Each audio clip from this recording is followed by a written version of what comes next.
Chapter 9. A Break in the Chain. It was late in the afternoon before I woke, strengthened and refreshed. Sherlock Holmes still sat exactly as I had left him, save that he had laid aside his violin and was deep in a book. He looked across at me as I stirred, and I noticed that his face was dark and troubled. "You have slept soundly," he said. "I feared that our talk would wake you." "I heard nothing," I answered. "Have you had fresh news, then?" "Unfortunately, no. I confess that I am surprised and disappointed. I expected something definite by this time. Wiggins has just been up to report. He says that no trace can be found of the launch.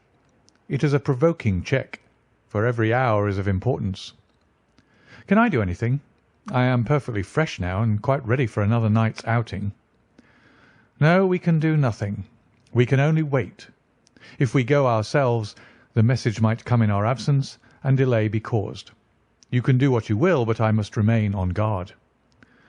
"Then I shall run over to Camberwell and call upon Mrs. Cecil Forrester. She asked me to yesterday." "On Mrs. Cecil Forrester?" asked Holmes, with the twinkle of a smile in his eyes. "Well, of course, Miss Morstan too. They were anxious to hear what happened." "I would not tell them too much," said Holmes. "Women are never to be entirely trusted. Not the best of them." I did not pause to argue over this atrocious sentiment. "I shall be back in an hour or two," I remarked. "All right. Good luck. But I say, if you are crossing the river you may as well return Toby, for I don't think it is at all likely that we shall have any use for him now."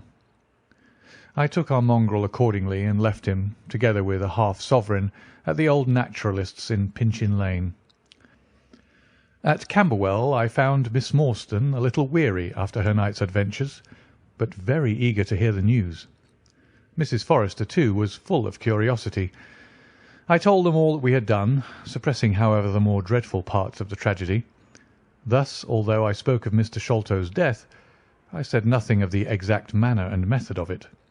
With all my omissions, however, there was enough to startle and amaze them. "It is a romance!" cried Mrs. Forrester. "An injured lady, 500,000 in treasure, a black cannibal, and a wooden-legged ruffian. They take the place of the conventional dragon or wicked earl." "And 2 knight-errants to the rescue," added Miss Morstan, with a bright glance at me. "Why, Mary, your fortune depends upon the issue of this search. I don't think that you are nearly excited enough.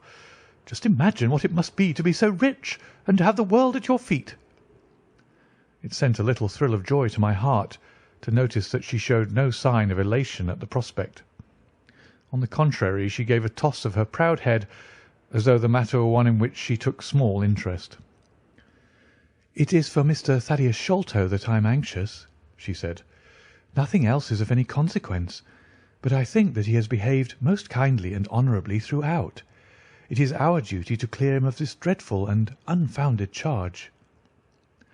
It was evening before I left Camberwell, and quite dark by the time I reached home.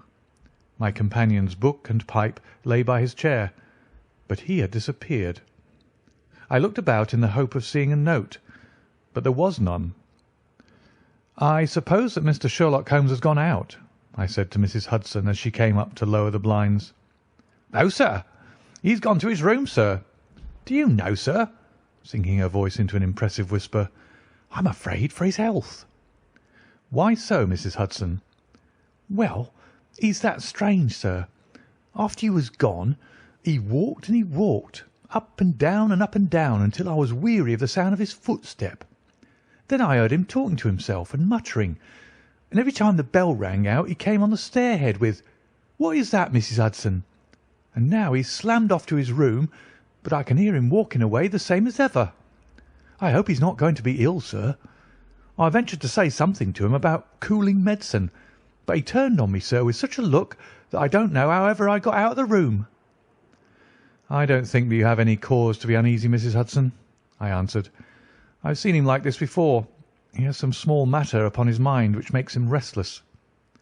I tried to speak lightly to our worthy landlady, but I was myself somewhat uneasy when through the long night I still from time to time heard the dull sound of his tread, and knew how his keen spirit was chafing against this involuntary inaction.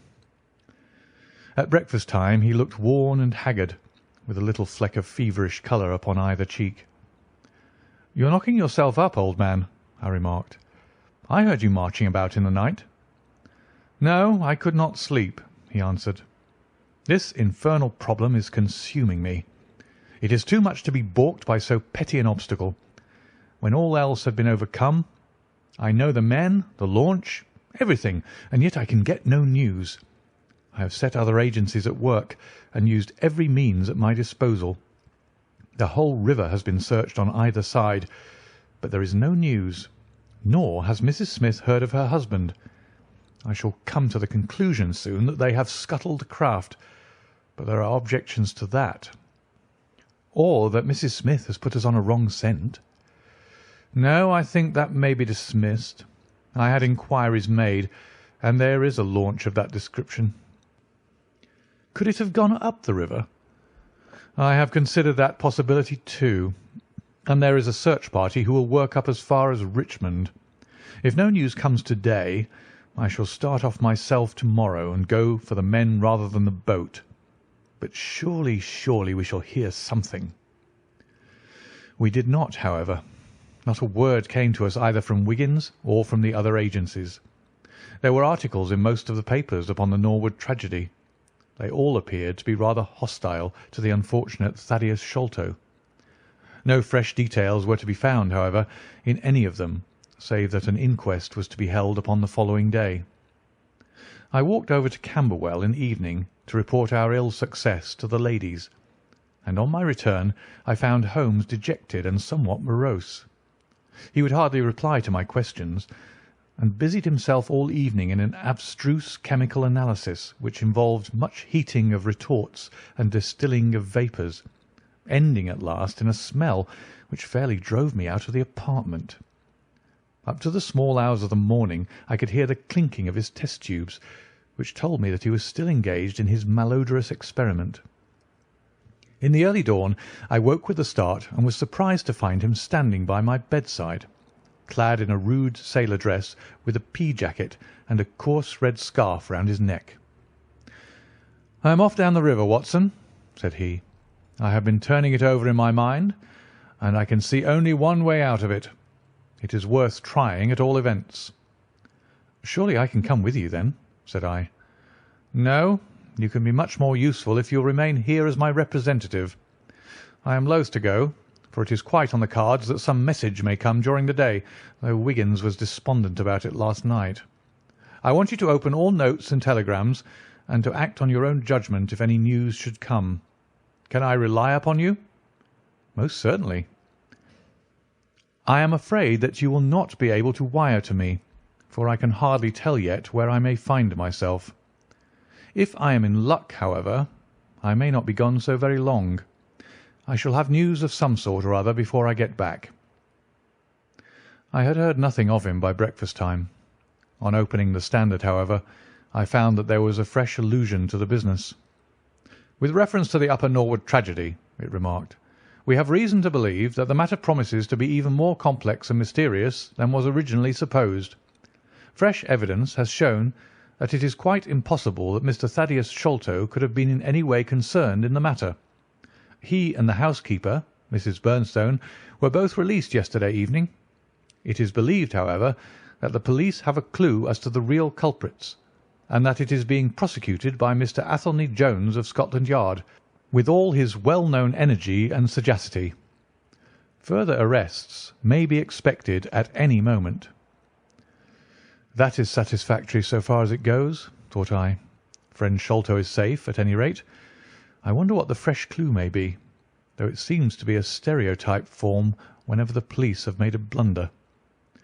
I tossed the paper down upon the table, but at that moment my eye caught an advertisement in the agony column. It ran in this way: "Lost.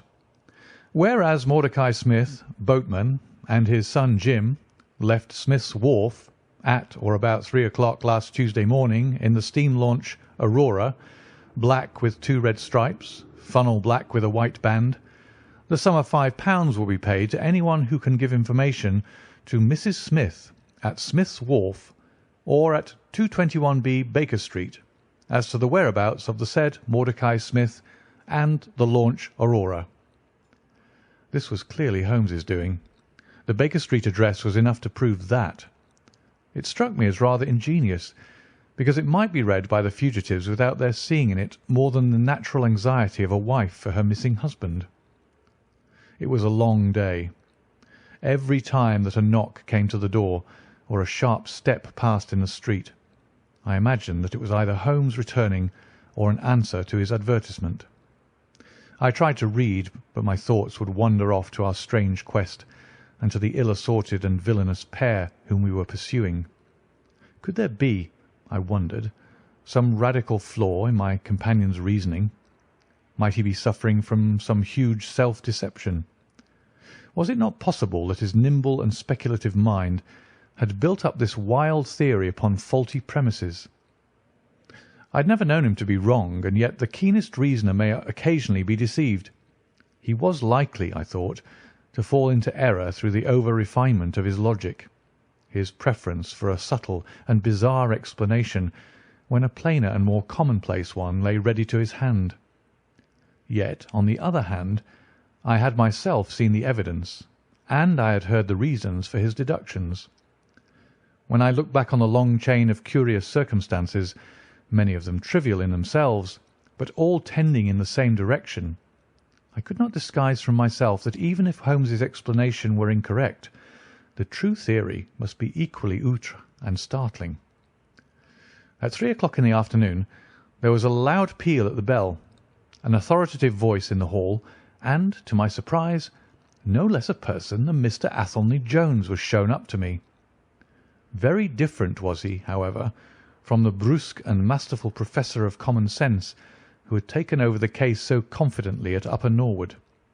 His expression was downcast, and his bearing meek, and even apologetic. "Good day, sir, good day," said he. "Mr. Sherlock Holmes is out, I understand?" "Yes, and I cannot be sure when he'll be back, but perhaps you would care to wait. Take that chair and try one of these cigars." "Thank you. I don't mind if I do," said he, mopping his face with a red bandana handkerchief. "And a whisky and soda?" "Well, half a glass. It is very hot for the time of year, and I have had a good deal to worry and try me. You know my theory about this Norwood case?" "I remember that you expressed one." "Well, I've been obliged to reconsider it. I had my net drawn tightly round Mr. Sholto, sir, when pop, he went through a hole in the middle of it. He was able to prove an alibi which could not be shaken. From the time that he left his brother's room he was never out of sight of some one or other, so it could not be he who climbed over roofs and through trapdoors. It's a very dark case, and my professional credit is at stake. I should be very glad of a little assistance." "We all need help sometimes," said I. "Your friend, Mr. Sherlock Holmes, is a wonderful man, sir," said he, in a husky and confidential voice. "He's a man who is not to be beat. I've known that young man go into a good many cases, but I never saw the case yet that he could not throw a light upon. He is irregular in his methods and a little quick, perhaps, in jumping at theories, but on the whole I think he would have made a most promising officer, and I don't care who knows it. I've had a wire from him this morning, by which I understand that he has got some clue to this Sholto business. Here is the message." He took the telegram out of his pocket and handed it to me. It was dated from Poplar at 12 o'clock. "Go to Baker Street at once," it said. "If I have not returned, wait for me. I am close on the track of the Sholto gang. You can come with us tonight if you want to be in at the finish." "This sounds well. He has evidently picked up the scent again," said I. "Ah, then he has been at fault too," exclaimed Jones, with evident satisfaction. "Even the best of us are thrown off sometimes. Of course, this may prove to be a false alarm, but it is my duty as an officer of the law to allow no chance to slip. But there is someone at the door. Perhaps this is he." A heavy step was heard ascending the stair, with a great wheezing and rattling, as from a man who was sorely put to it for breath. Once or twice he stopped, as though the climb were too much for him, but at last he made his way to our door and entered. His appearance corresponded to the sounds which we had heard. He was an aged man, clad in seafaring garb, with an old pea-jacket buttoned up to his throat. His back was bowed, his knees were shaky, and his breathing was painfully asthmatic.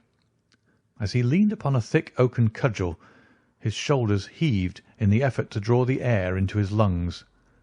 He had a coloured scarf round his chin, and I could see little of his face save a pair of keen dark eyes, overhung by bushy white brows and long grey side whiskers. Altogether, he gave me the impression of a respectable master mariner who had fallen into years and poverty. "What is it, my man?" I asked. He looked about him in the slow, methodical fashion of old age. "Is Mr. Sherlock Holmes here?" said he. "No, but I am acting for him. You can tell me any message you have for him." "It was to him himself I was to tell it," said he. "But I tell you that I am acting for him. Was it about Mordecai Smith's boat?" "Yes, I knows well where it is, and I knows where the men he is after are, and I knows where the treasure is.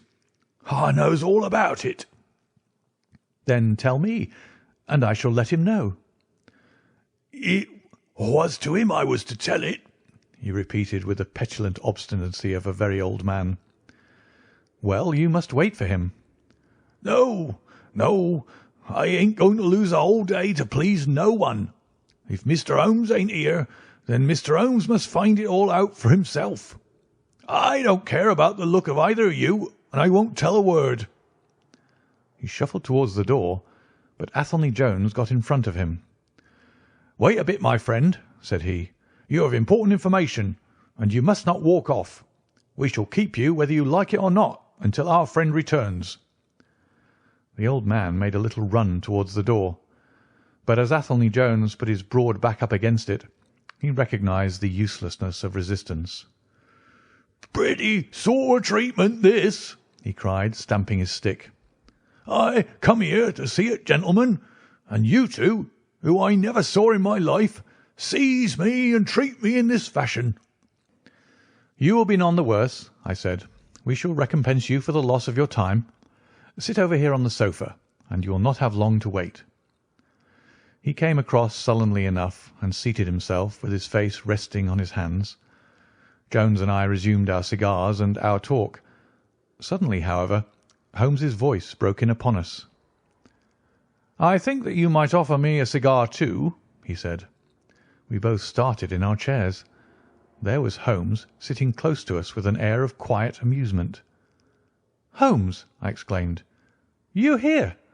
But where's the old man?" "Here is the old man," said he, holding out a heap of white hair. "Here he is. Wig, whiskers, eyebrows and all. I thought my disguise was pretty good, but I hardly expected that it would stand that test." "Ah, you rogue!" cried Jones, highly delighted. "You would have made an actor, and a rare one. You had the proper workhouse cough, and those weak legs of yours are worth £10 a week. I thought I knew the glint of your eye, though. You didn't get away from us so easily, you see." "I have been working in that get-up all day," said he, lighting his cigar. "You see, a good many of the criminal classes begin to know me, especially since our friend here took to publishing some of my cases. So I can only go on the warpath under some simple disguise like this." "You got my wire?" "Yes, that was what brought me here." "How has your case prospered?" "It has all come to nothing. I've had to release 2 of my prisoners, and there is no evidence against the other 2. "Never mind. We shall give you 2 others in the place of them. But you must put yourself under my orders. You are welcome to all the official credit, but you must act on the line that I point out. Is that agreed?" "Entirely, if you'll help me to the men." "Well, then, in the first place I shall want a fast police boat, a steam launch, to be at the Westminster Stairs at 7 o'clock. "That is easily managed. There's always one about there, but I can step across the road and telephone to make sure." "Then I shall want 2 stanch men in case of resistance."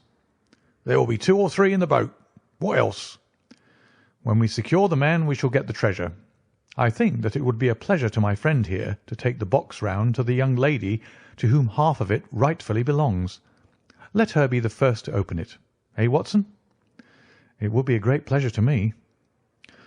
"Rather an irregular proceeding," said Jones, shaking his head. "However, the whole thing is irregular, and I suppose we must wink at it. The treasure must afterwards be handed over to the authorities until after the official investigation." "Certainly. That is easily managed. One other point. I should much like to have a few details about this matter from the lips of Jonathan Small himself.